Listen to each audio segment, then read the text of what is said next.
Beloved friend, take a deep breath with me right now and let your heart lean into the Word of God. Because today we are walking through the stories of His deliverance, stories that have carried generations, stories that still speak into your life and mine. The Bible does not hide the truth about affliction. It tells us plainly, many are the afflictions of the righteous. But it also declares with certainty, the Lord delivers them from them all. And if you've ever wondered whether that promise is real, I invite you to journey with me through history, through the lives of people just like us, who faced pain, betrayal, fire, and loss, and yet discovered that God's hand is stronger than every storm. Let's begin with Joseph. Can you picture him? A teenager standing in a field, dreams burning bright in his heart, but brothers seething with jealousy. In one moment of betrayal, he is thrown into a pit, sold like a possession, dragged away from his family, stripped of the comfort of home. And as the caravan disappears into the distance, he must have asked himself, God, where are you in this? Weren't you the one who gave me those dreams? Joseph was taken to Egypt, a land of strange language and unfamiliar gods.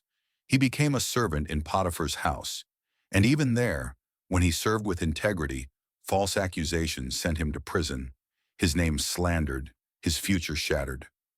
Have you ever felt like that? Doing the right thing and still watching doors slam in your face? Praying faithfully and still being misunderstood? Joseph knew that place. Years passed, and it must have felt like God was silent. But the silence was not absence. It was preparation. Because one day Pharaoh dreamed a dream, and no one in the empire could interpret it. But Joseph, forgotten by men, was remembered by God. He was brought before Pharaoh, and the very gift that made his brothers despise him was the gift God used to lift him. In a single day, Joseph went from prisoner to prime minister, and when famine swept across nations, Joseph's wisdom preserved life. When his brothers finally stood before him, the same brothers who betrayed him, Joseph spoke words that still echo today. You meant evil against me, but God meant it for good to save many people alive. Friend, let that sink in. What others meant for evil, God can weave into good. Chains can become the pathway to freedom. Prisons can become classrooms of character. Delays can become protection from dangers unseen.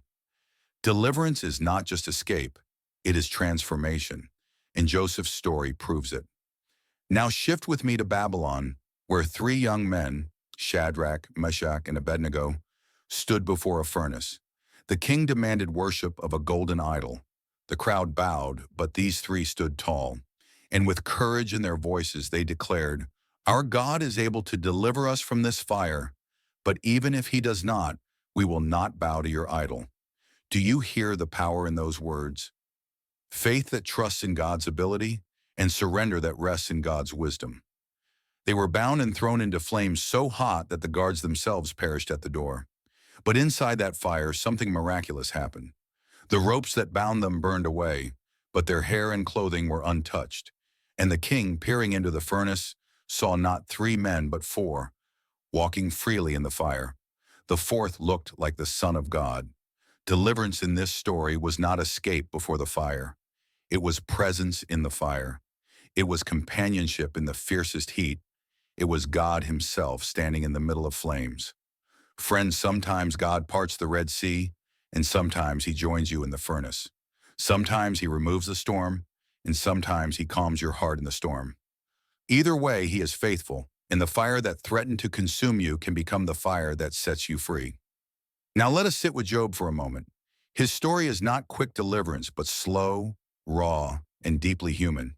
In one day, Job lost his wealth, his children, and his health.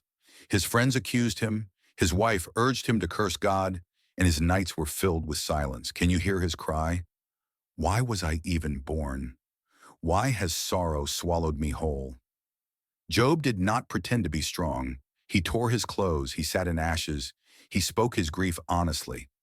And yet, in the middle of despair, he whispered words of defiant faith. I know that my Redeemer lives, and that in the end, he will stand upon the earth. Job's deliverance came, but not in a simple return of possessions. God restored him, yes, double what he had lost, But even more, God expanded his vision. Job saw a deeper revelation of God's sovereignty. He discovered that deliverance is not only relief, it is also revelation. It is God enlarging your heart to trust him more. Friend, do you see the pattern? Joseph in the pit, Shadrach and his brothers in the fire, Job in the ashes. Each faced affliction, each cried out with questions, and each discovered deliverance. Not identical deliverance, but faithful deliverance. Because the same God writes every story, though the chapters differ. And this is where your story enters. Maybe you feel betrayed like Joseph, forgotten in a place you never chose. Maybe you feel pressed like the three Hebrews, standing against pressure that threatens to burn you alive. Maybe you feel crushed like Job, weighed down by grief you cannot put into words. Wherever you are, the same God who delivered them is with you now. Think about it. Deliverance is not always quick, but it is always sure. It may not look like the script you wrote, but it will look like the wisdom of heaven. It may not arrive on your timeline, but it will arrive in God's perfect time. And in the waiting, he is not absent. He is refining, he is present, he is shaping faith that will stand. Take a moment and remember your own stories. Can you recall a time when the bill was paid unexpectedly? A time when a door opened after months of silence? A time when a diagnosis reversed or a friendship arrived just when you needed hope? These are not coincidences. They are memorial stones of mercy. They are proofs that the God who delivered before will deliver again. And so, what do we do with these stories? We let them anchor us. We let them shape the way we face our own afflictions. When betrayal stings, remember Joseph, evil intended, but God turning it to good. When fire surrounds, remember Shadrach, companionship in the flames. When loss overwhelms, remember Job, grief that turned into revelation. And when your heart trembles, remember Psalm 34:19. Many are the afflictions of the righteous, but the Lord delivers him from them all. Say it aloud with me now. Say it again until it settles into your spirit. Affliction is real, but deliverance is certain. The pit is real, but so is the palace. The fire is real, but so is the fourth man. The ashes are real, but so is the Redeemer who lives. Friend, let me bless you as we close. May you find courage in Joseph's journey. May you find strength in the furnace with the three. May you find wisdom in the ashes with Job. And may you find deliverance in your own story, not by your striving, but by God's faithful hand. Take one more breath now. Release the weight you carry. Lift your eyes to the deliverer. Because the same God who delivered them all will deliver you too. Deliverance is not just an idea. It is not a slogan for a coffee mug. It is the testimony of those who have lived in chains, those who have walked through fire, and those who have faced impossible odds, and found that God's hand was mighty to save. Let us begin with Paul and Silas. Picture them, faithful servants of Christ, walking into Philippi with hearts on fire. They spoke truth, they cast out a spirit, and for that act of mercy they were seized, beaten, and imprisoned. Their backs bled from rods, their feet were fastened in stocks, and the darkness of the dungeon pressed heavy around them. If you had seen them at midnight, you might have expected despair, but instead you would have heard singing. Yes, singing. Paul and Silas lifted their voices in hymns. They prayed, they praised, and the prison walls shook with the sound. Suddenly the ground trembled, chains fell loose, doors swung open. It was not just an earthquake, it was the power of God breaking through man's prison. The jailer, trembling with fear, fell before them and asked, "What must I do to be saved?"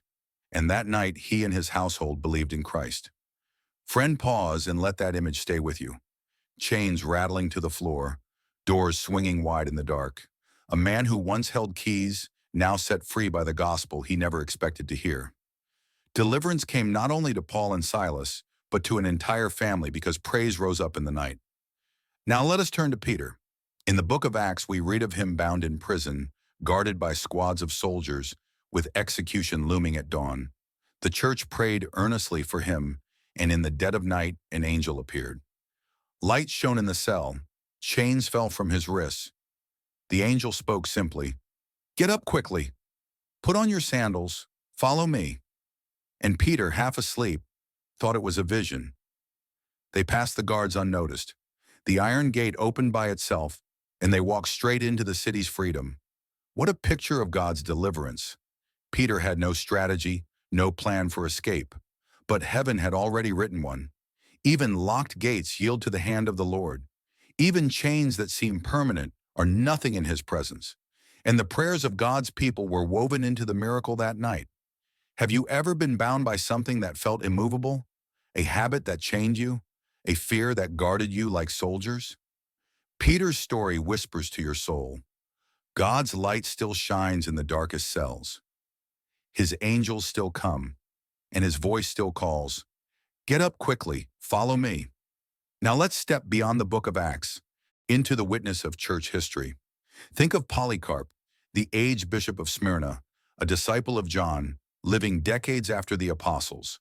He was arrested for refusing to deny Christ, brought into the arena, with the crowd shouting for his death.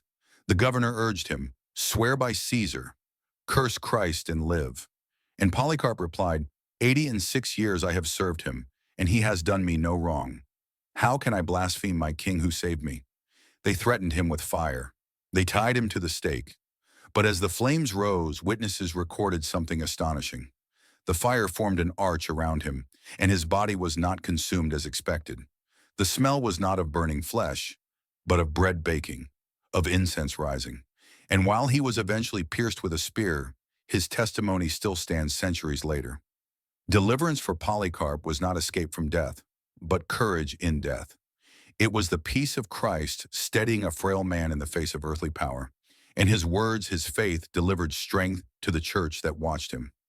Because deliverance is not always rescue from the trial, sometimes it is the presence of Christ that carries you through the trial. And now return with me to the Old Testament, to perhaps the greatest deliverance of all, the Exodus. God's people, enslaved in Egypt for centuries, groaned under the weight of cruel masters. Pharaoh tightened his grip, and it seemed freedom was only a dream. But God heard their cries. He raised up Moses. He confronted Pharaoh with plagues. He stretched out his arm with power. And when the blood of the Lamb marked their doors, death passed over them, and they walked out of bondage with heads held high. The sea roared before them. The army thundered behind them, and once again it seemed they were trapped. But Moses lifted his staff, and God split the waters.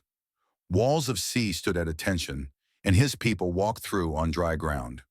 When their enemies followed, the waters closed, and Israel stood free on the other side, singing songs of deliverance.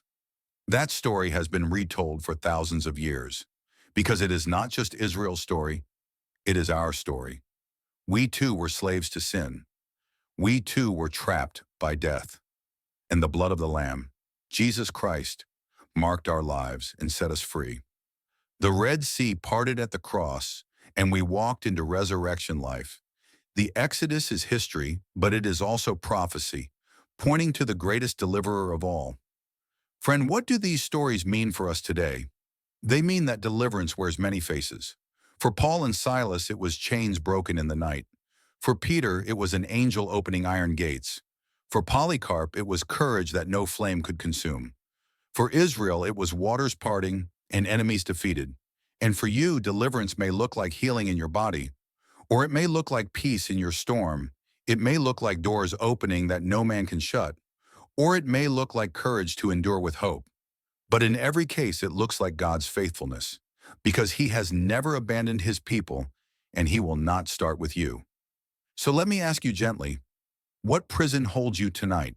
What chains weigh heavy on your soul? What fire feels too hot to stand in? What sea stretches before you with no way across? Do not give up. The God of Paul and Silas, the God of Peter, the God of Polycarp, the God of Moses and Israel, is your God too. Deliverance is certain, though its form may differ. And even now he is writing your story. Even now he is preparing your song. Even now he is making a way where there is no way. Take a breath with me now. Whisper this promise aloud. Many are the afflictions of the righteous, but the Lord delivers him from them all. Say it again until hope stirs.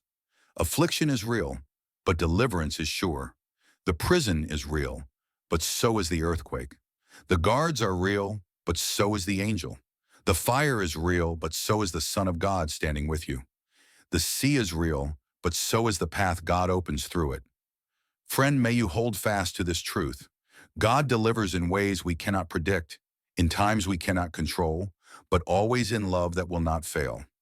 He delivers from, He delivers through, and one day He will deliver us home. So receive this blessing now. May the Lord bless you and keep you in every valley. May His face shine upon you and bring you peace in the storm. May His hand break every chain, and may His Spirit give you courage to stand.